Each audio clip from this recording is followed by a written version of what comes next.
What's up, guys? How you guys doing? Welcome to the 5th episode of the Arena series here. Let's go ahead and jump right into it. Alright. Yeah, so last game, man, we pretty much just, we totally crushed the guy. Absolutely no mercy. And that was right before we started the 24-hour live stream, too. Yeah, for any of you guys who were there, it was crazy. We only ended up going 19 hours, 19 of the 24, simply because I had forgotten about a job I was supposed to do that day, the following day on Sunday. Yeah, which would have actually, I would have missed it if I had kept going through the live stream, unfortunately. But we caught it, and well, I guess you guys can't see this because of the webcam, but it looks like the text is bugged out again, probably because we keep alt-tabbing. Yeah, and Violet Teacher, this is a 4-drop. It should be a 4 here for anyone who's new. Yeah, but so anyways, actually this is a really good curve. Turn 2, turn 3, turn 4. So we're gonna keep all of this. Also, Blood Knight on turn 3 is extremely powerful in the arena, especially with the amount of Divine Shields, as you guys have seen so far, that everyone plays. Oh, and also, we made the partnership with Twitch TV too. And yeah, we'll just throw out the Panda here. And Panda's always good to play first before you have anything on the board. That way you don't need to sacrifice tempo. He works really well as far as shutting down your opponent's 2-drops. As long as we don't get hit twice by bombing. Okay, that's fine. Yeah, that's fine. Ooh, interesting. We could take a high-risk play here, try and get a Spell Power Totem and shock this for 2. However, I would like to save the Earth Shock to combo with Violet Teacher later on. So I think we're just going to trade, and we're just going to play Blood Knight as a 3-drop. Despite the Divine Shield value, I know it's really good to try and get it if you can. But if we don't play a creature, we could fall behind in the tempo game. So let's hope he doesn't play something with Divine Shield right now. Watch him play a Silver Moon. Don't do it. Okay, Yeti, that's good. Yeah, so we were correct in our assumption. Nice, that is such a good top deck. Top deck and wreck all day. So now my 3-drop kills his 4-drop, and he had to use a coin to get that out there. Yeah, so we're in great shape, man. Really good shape, as usual, with Apple Core. But yeah, anyways, we made the Twitch partnership. So now, in a few days here, once they've processed everything and everything's good to go, I got the email saying we are accepted into the program. Apple Core has been accepted as a Twitch partner. Yeah, we can have a subscriber button and all that good stuff officially on the channel, so it's awesome, man. Okay, so let's take a look here. The best play is probably just going to play Spellbreaker, despite not getting the silence. Well, no, let's get the Violet Teacher out there. Let's go ahead and kill this. And then, you know what? Why not? Let's go ahead and heal up our Dark Iron Dwarf. So Witch Doctor actually gets a little bit of value here. Yeah, he makes sure that the Dark Iron Dwarf cannot die to Lightning Storm unless he gets Spell Power. Ooh, and Lightning Bolt. That's a pretty good play by him. Really good play. Okay. So, well, yeah, what we're gonna do here. Well, we could try and get Spell Power, and we could Earth Shock it for 2, and then trade the 2/1, which would also summon a Violet Recruit as well.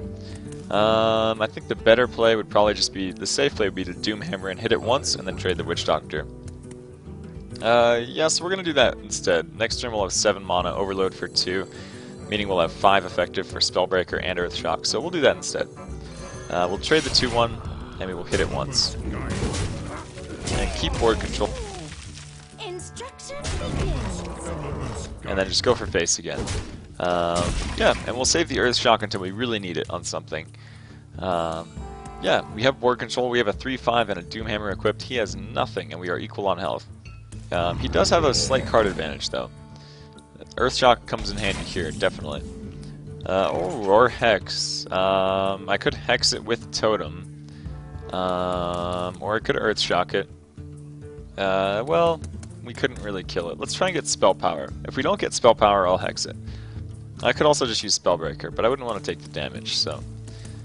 6, yeah. We're gonna try and get Spell Power here. Taunt Totem, okay. You know what, there are a lot scarier things we could Hex. And next turn we won't be overloaded, we'll have 8 mana. We could play Spellbreaker to silence it, and we can essentially ignore a 2/7. Yeah, and then we could just... Yeah, definitely. If he does bounce it off here to Enrage, I'll just Earthshock it next turn. We're just going to go to the face for now. He's getting kind of low, so we're going to apply some pressure. We're going to save the Hex.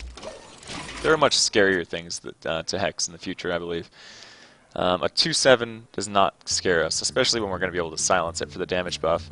Let's wait until he plays like an Ogre or a War Golem or something we have nothing to deal with at the moment. Yeah.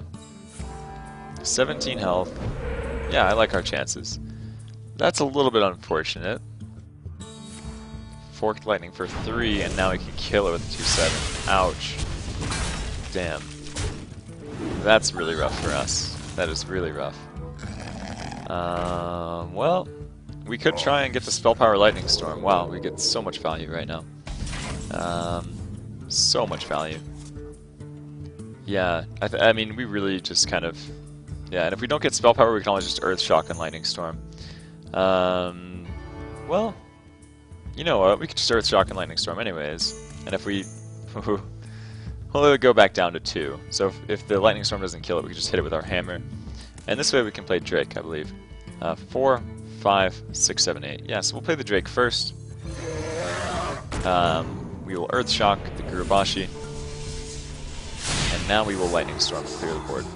And let's hope we hit this for 3. That's not that big of a deal. We're just going to kill it, and then we'll go to the face. So we only...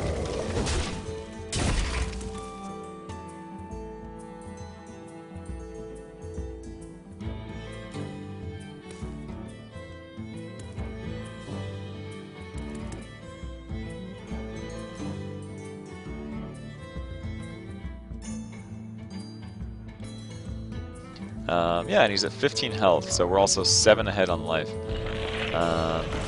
Okay, so this is one of the slightly scarier things I was talking about that we can Hex.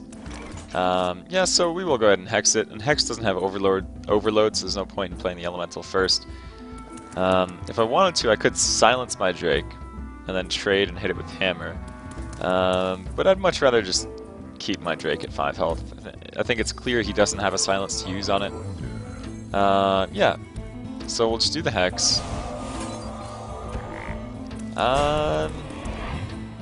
And then do we want a Totem or a Spellbreaker? Neither. We're just going to play Unbound for now. And then we will kill the Frog, and we will save the last durability of the Doomhammer here.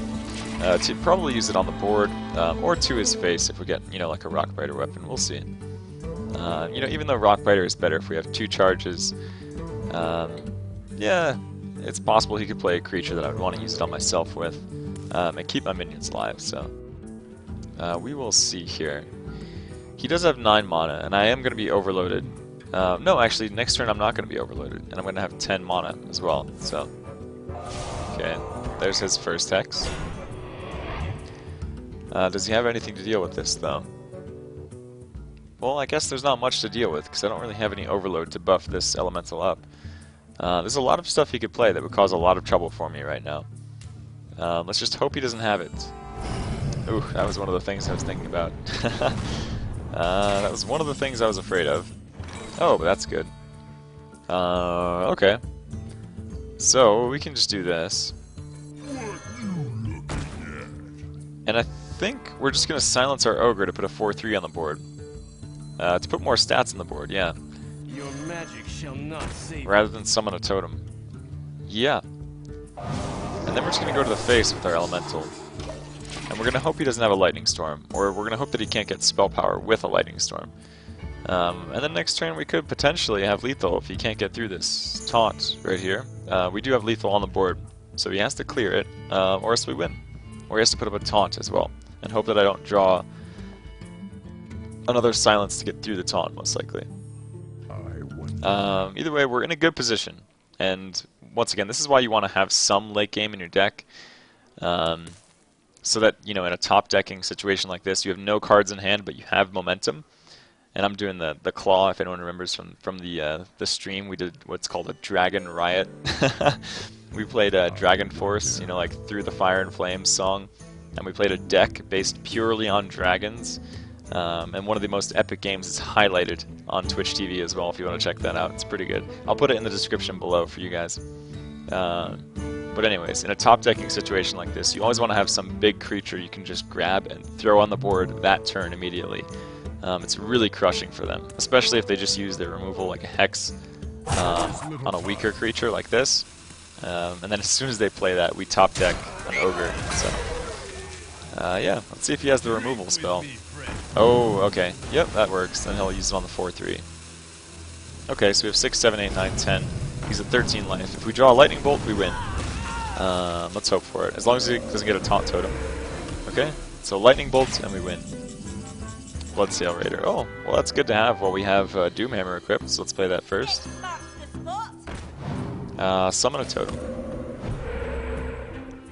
Huh, let's see here. Yeah, I'm just gonna kill the 3/2 with my face and take the damage. We kill a Totem with the 2/1. I'll go to his face with the Ogre. Yeah. I think it's pretty crucial to go to the face with the Ogre rather than killing the Fire Elemental. Because if we don't get that damage in there, he'll probably just Lightning Storm and then trade off the Fire Ele. Or if I make this trade for him, then he'll just Lightning Storm and wipe the board and we have nothing. And he'll still be at the same health. So let's see if he does have the Lightning Storm. I think he does based on the Totem usage right there to get the spell power. Oh, or not. Okay.